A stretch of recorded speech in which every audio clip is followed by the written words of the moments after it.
My bully became my biggest customer, and she has no idea. I was the weird kid who sold candy from my backpack in high school. Everyone made fun of me, especially Amanda, who called me the candy beggar because my family wasn't rich, but they didn't know I was saving every dollar. One day, Amanda knocked my box of candies over in the hallway. While everyone laughed, she said, "Maybe you should focus on getting real money instead of selling garbage." I didn't say anything. I just picked up my candies and kept counting my profits at home. 4 years later, I owned 3 successful bakeries in our city. The secret? Those candy sales taught me everything about running a business, what people liked, what prices worked, and how to keep customers coming back. Then last week, Amanda walked into my newest location. She didn't recognize me because I wasn't the same shy kid anymore. She ordered a dozen fancy cupcakes and said, "These are amazing. I get them every week for my office. Everyone loves them." I smiled and said, "Thanks. I learned everything from selling garbage in high school." Her face went white. She started stuttering apologies, but I just handed her the cupcakes and said, "Don't worry about it. You were my first business teacher. You taught me that proving people wrong tastes sweeter than any candy." Now she comes in every week paying $50 for a dozen cupcakes. Turns out my garbage business made me a millionaire at 23. I guess she was right. I did focus on getting real money after all. My daughter's teacher laughed when I asked her to stop flirting with my son, so I got her fired. I never thought I'd have to protect my kids from their own teacher, but here we are. It started when my son turned 16. Ms. Roberts, his new English teacher, would always keep him after class to discuss his work. At first, I didn't think much of it. Then my daughter, who was in her class too, started noticing things. "Mom, she touches his arm a lot," she told me one day, "and she gives him these looks that make everyone uncomfortable." My stomach dropped. I watched my son become quieter, more withdrawn. I scheduled a meeting with Ms. Roberts. When I brought up my concerns, she laughed it off. "Oh, you're one of those paranoid moms," she said, rolling her eyes. "Your son's nearly an adult." That's when I pulled out my phone. My daughter had been recording everything. The lingering touches, the inappropriate comments, the way Ms. Roberts would accidentally brush against him. The smile fell from her face. I went straight to the principal. He tried to minimize it, called it a misunderstanding, so I posted the videos online. Within hours, other students came forward with similar stories. The school board called an emergency meeting. Ms. Roberts was fired the next day. My son's back to his old self now, but sometimes I catch myself wondering how many other teachers get away with this, because sometimes being a paranoid mom means being the only one willing to protect your kids. I thought my 6-year-old daughter was obsessed with eating people until I discovered the truth that made me laugh for days. I was folding laundry when I found her tablet open to some disturbing searches: how to cook humans, where to find fresh humans, and best humans to eat. My heart nearly stopped. As I scrolled, more searches appeared: soft humans, crunchy humans, sweet humans with sprinkles, how to make humans taste better, and can I keep humans in the freezer? I started panicking, my hands shaking. Should I call a child psychologist? Was my sweet little girl who still slept with her stuffed unicorn secretly planning something horrifying? I spent the day watching her play, trying to figure out how to approach this situation. That evening, I nervously took her to the grocery store, hoping the casual environment would help me bring it up. My daughter skipped along beside me, humming her favorite cartoon song, while I rehearsed different ways to start this conversation. In the baking aisle, she suddenly squealed with excitement. "Daddy, look! It's the humans I've been searching for everywhere!" She pointed straight at the gingerbread human display. Rows of cookie-cutting shapes, decorating kits, and pre-made gingerbread humans in festive boxes. She'd been looking up gingerbread cookie recipes for her school bake sale this whole time. I hugged her tight and bought her the biggest cookie decorating kit, plus extra sprinkles and icing. Now whenever she announces she's hungry for humans, I just smile and remind myself to check the full context before panicking.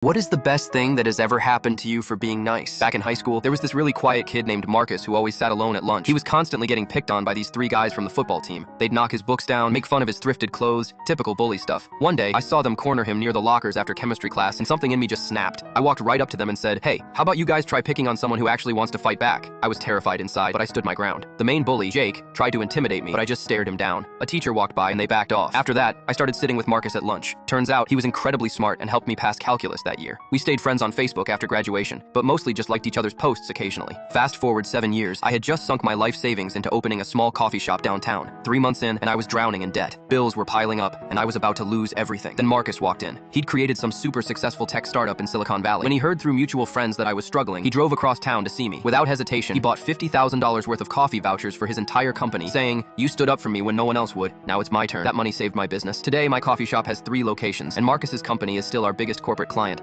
My wife said we should split everything since we both make good money, but she wasn't laughing when I took her literally. I've been married to Lisa for 5 years. I'm an engineer making $78,000. She's a nurse practitioner making $82,000. We've always pulled our money together into joint accounts. Last month, Lisa comes home from her girls' night all excited. "Babe, Sarah and Jen both have separate finances with their husbands. We're both doing so well financially. What if we each just handle our own expenses? More independence, you know? We're modern." Honestly, it sounded reasonable. We're both adults making decent money. Why not? Sure, let's split everything 50-50. Rent, utilities, groceries, insurance, everything. She seemed a bit surprised by how specific I was getting. Well, I meant more like we each pay for our own stuff. You handle the bills you want, I handle mine. More flexible, red flag. But I agreed anyway. Maybe she had a point about flexibility. So the next day, I sat down with our budget and divided everything perfectly down the middle. Rent, $400 each. Utilities, $150 each. Internet, $50 each. Groceries, $400 each. Insurance, $200 each. Car payments, gas, personal expenses, all separate. I made a nice little spreadsheet and showed her. She said, "Wow, okay, very thorough," but seemed a little overwhelmed. Here's what I didn't expect. Lisa is absolutely terrible with money. Always has been. I just never noticed because I've been handling all our finances for 5 years. She never had to budget or track expenses. Week 2. "Hey babe, can you cover utilities this month? I bought this amazing Korean Korean skincare set that was on sale. I'll pay you back next week, week 3. My half of rent is going to be a few days late. Had to get my car detailed and got those highlights I've been wanting. You don't mind covering me, right? Week 4. Can you grab groceries this week? I'm a little short until payday. Work has been so stressful. I deserve that shopping trip I started keeping track of every loan in my phone, just out of curiosity. Meanwhile, I'm actually thriving without her impulse purchases draining our joint account. I'm investing my leftover money, started putting $800 a month into index funds, something I never could do before because money would just disappear. Month 2. She owes me $1,500 in temporary loans. Rent, utilities, groceries, even her portion of our anniversary dinner at that expensive steakhouse she insisted on trying. It's just temporary, babe. Once I get my spending under control and figure out this whole budgeting thing, but it's actually getting worse instead of better. She's buying $150 Lululemon sets, 3 different subscription boxes, constantly eating out for lunch instead of packing like she used to, getting her nails done every 2 weeks at $80 a pop. She makes $4,000 more per year than me, but somehow always comes up completely short. Month 3. She's sitting at our kitchen table at 11 p.m., crying actual tears because her credit card is maxed out at $4,000. She can't make her $320 car payment that's due tomorrow. And according to my phone notes, she owes me exactly $3,400 total. I don't understand how this happened. I make good money. I should have way more left over than you do. I pulled out my phone and opened my investment app. Turned the screen toward her. About $2,400 built up in just 3 months, even while covering most of your expenses and maintaining my own lifestyle. This is absolutely crazy, she said, staring at the screen like it was displaying alien hieroglyphics. You're like actually wealthy now. How are you saving this much money while I'm completely drowning financially? I make $4,000 more than you per year. Well, babe, separate finances really worked out amazingly. Turns out I was always the financially responsible one in this relationship. I just never got the chance to prove it before because we pooled everything together. Her face went through about 5 different emotions in rapid succession. Confusion, slow realization, deep embarrassment, and building anger. This isn't what I meant at all. I thought we'd both just have more freedom to buy what we wanted. I didn't think you'd actually track every single expense and make detailed spreadsheets like some kind of accountant. You specifically said modern and independent, right? Financial freedom. She stared at me for a long, uncomfortable moment, then looked down at her maxed out credit card statement sitting on the table. I think I made a huge mistake here. I'm not good at this money stuff. I never was good at it. You always made budgeting and saving look so effortless and easy. So what do you want to do about it? Can we please go back to the old way? I clearly can't handle being financially independent. Turns out financial independence only works when you're actually financially responsible.